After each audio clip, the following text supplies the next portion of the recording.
Bonjour à toutes et à tous, les amis, c'est Gilles Mansillon. J'espère que vous passez une excellente journée comme à l'habitude. Je vais discuter de quelques idées, dont certaines qui sont des faits en fin de compte. C'est que l'expérience spirituelle n'attend pas une date, n'attend pas ça vient comme ça vient, quand ça vient. Ça peut être n'importe quand, dès qu'on est dans l'état réceptif, qu'on est prêt pour une expérience, notre esprit, notre âme. Quand on est branché sur cette fréquence, il y a toutes sortes d'expériences qui se révèlent. Cela dit, le portail du 11-11 2022 qui arrive là demain. Et c'est vraiment, pour moi, ça fait 3 décennies que je suis branché sur ma nature spirituelle de manière consciente. Et ce 11-11 a toujours été un moment où il y a eu des expériences grandioses qui se sont passées. Donc c'est vraiment le potentiel de s'aligner avec notre plus haute ligne temporelle, le futur. Quel est le plus haut futur, que ce soit spirituel ou matériel. Donc c'est important de continuer à cultiver, d'être bien connecté demain, surtout aujourd'hui, et à 11h11 du matin, être vraiment disponible, ne pas rater ces moments, bien que ça reste ouvert, c'est des portails qui restent ouverts.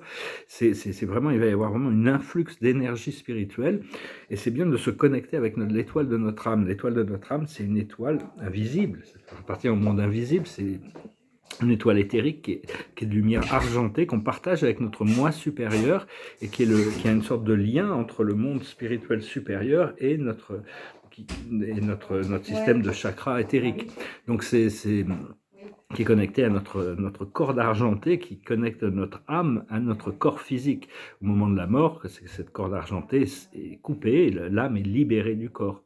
Et donc, c'est afin de contrôler, on va devenir de plus en plus conscient de l'habilité à contrôler notre réalité, contrôler nos pouvoirs de manifestation. Il y a les ressources qui vont arriver aussi pour mettre ces choses en place, continuer à cultiver ce pouvoir du je suis heureux, je suis l'amour, je suis riche, je suis libre, je suis content, vous pouvez utiliser ça, hein, voilà, ça imprime des bonnes choses à l'intérieur de nous, et faire une liste de toutes les choses pour lesquelles on peut avoir de la gratitude. J'ai la gratitude d'être en bonne santé, j'ai la gratitude de pouvoir cultiver mes talents, j'ai la gratitude d'être réceptif à la voie de ma destinée, à remplir ma fonction, j'ai la gratitude, il y a toutes sortes de choses pour lesquelles on peut avoir de la gratitude, pour l'amour qui m'est donné, pour l'amour que je partage, pour l'amour que je suis.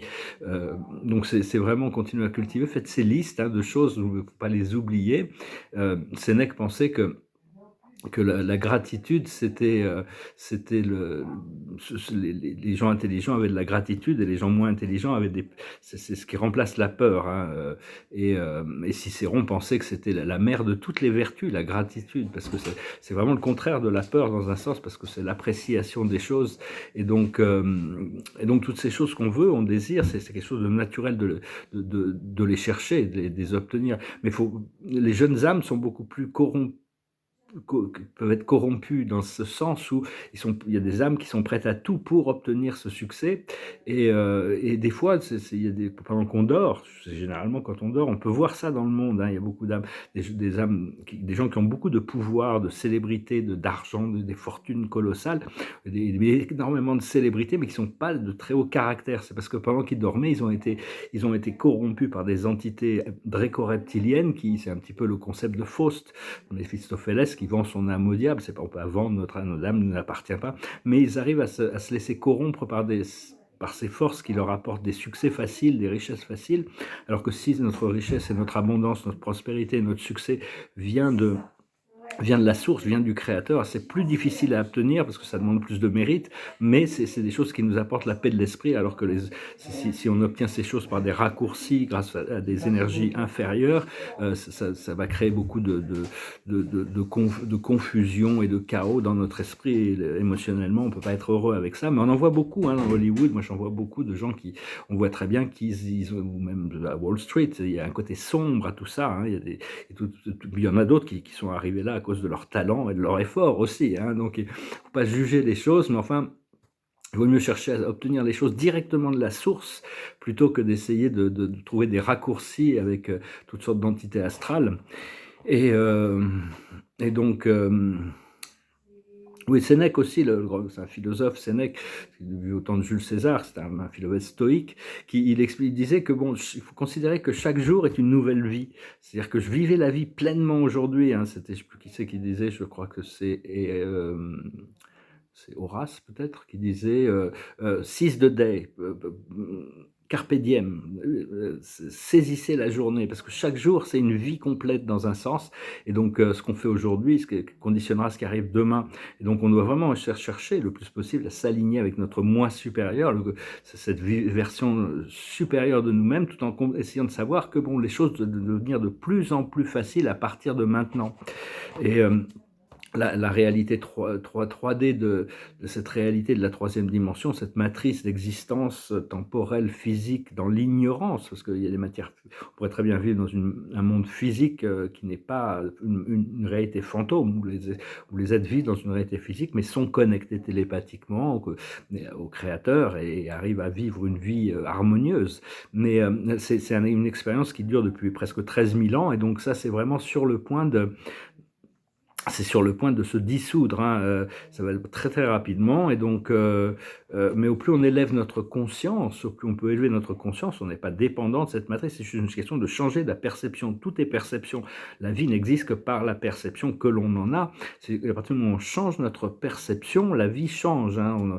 On participe à la dissolution de la matrice à partir du moment où on arrive à élever notre fréquence, et les voiles se dissipent. En réalité, c'est juste la vérité reste la vérité, la vie reste la vie, c'est juste qu'il y a des voiles qui tombent, qui nous permettent de voir les choses, les tenants, les aboutissants. Enfin, ça va être très très dur pour les masses de la conscience. Il y a des événements cosmiques qui vont arriver, qui vont faire que les voiles vont tomber. Ça va être très très dur. Ils vont voir les choses, ils vont comprendre les choses. Mais de là, ça va être très dur pour. Je parle pas des gens qui sont déjà éclairés, comme vous, comme moi, comme beaucoup d'autres personnes qui sont. Mais de changer leurs attitudes, leurs comportements, leurs habitudes, ça va être très très dur de passer d'une réalité de l'ego à une réalité de l'âme. Enfin bon, on va les assister avec ça. Mais aussi, je parlais du premier contact, ça va arriver, il ne faut pas attendre ça. On a déjà les moyens de communiquer avec toutes les familles galactiques juste par notre intention. Il suffit de demander, et les pensées sont reçues, et on reçoit la connexion de cœur à cœur.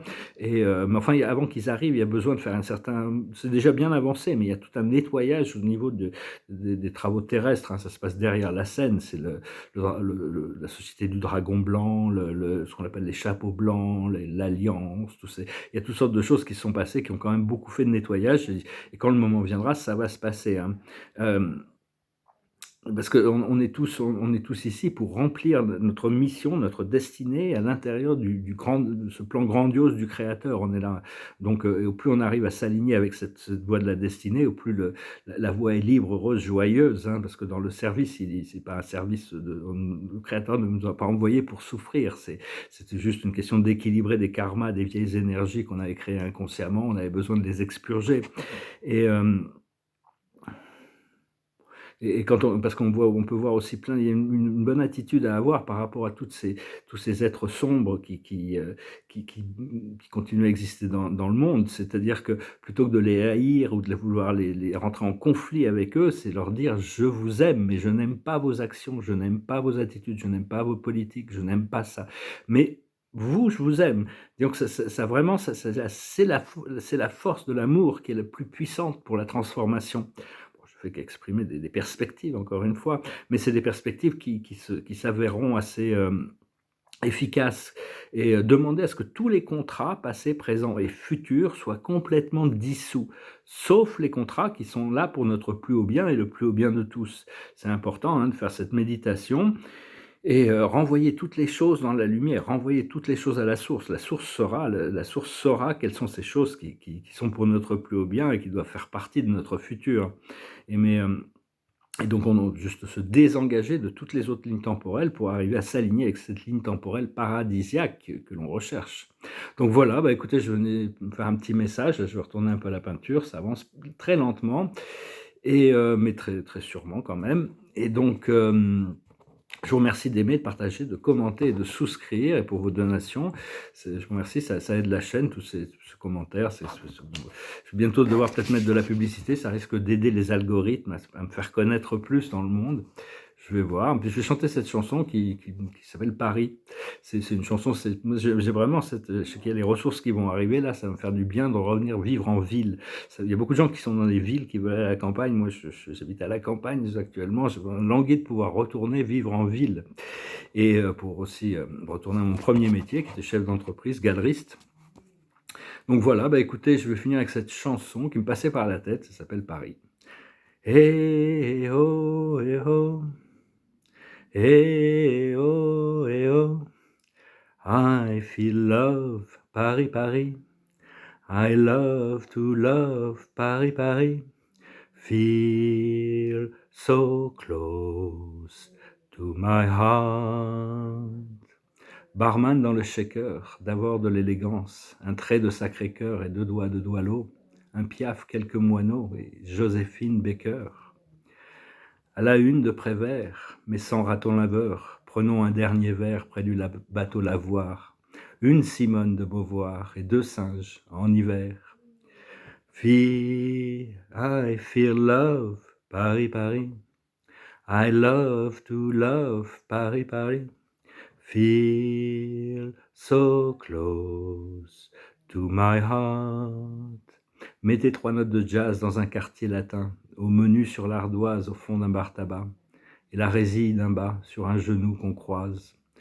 Oh babe, just take my frozen hand and hear me say, don't let me turn to sand and blow away through this crowded desert, Paris. Feel so close to my heart. Un zeste de javanaise, un tour de moulin rouge, et deux de Notre-Dame, nappés de macadam, deux corps d'une chanson d'Anvers ou d'Amsterdam, un canal, Arletty. Oh babe, just hold my lonely fan and hear me say, don't let me turn to sand and blow away through this crowded desert, Paris. Oh, I feel love, Paris, Paris. I love to love, Paris, Paris. Feel so close to my heart. Sing away. Poudrez pour finir quelques poussières de métro, mais n'en prenez pas trop. Feel so close to my heart. Voilà, c'est une chanson d'un album de Michael McLaren qui s'appelait Paris, Paris. J'ai écouté ça avec un ami anglais qui m'a fait découvrir cet album dans les débuts des années 90 à Miami Beach. Tout l'album est assez amusant, c'est un album sur le jazz, Miles Davis, c'est un album assez intéressant. Bah, écoutez, je vous souhaite une excellente journée, bonne préparation pour tout ce qui arrive, hein. Soyez vraiment dans l'état de réceptivité. Écoutez votre âme, savoir qu'est-ce qu'il y a encore qui peut empêcher le déroulement de cette plus haute voie. Quelles sont ces choses, demandez à votre cœur, qu'est-ce que vous avez besoin de faire pour arriver à initier ces procédés qui vont permettre aux choses de s'aligner, hein, voilà. Bah, écoutez, je vous souhaite une merveilleuse journée, un très bon portail demain. Adonai, Namasté, Salat.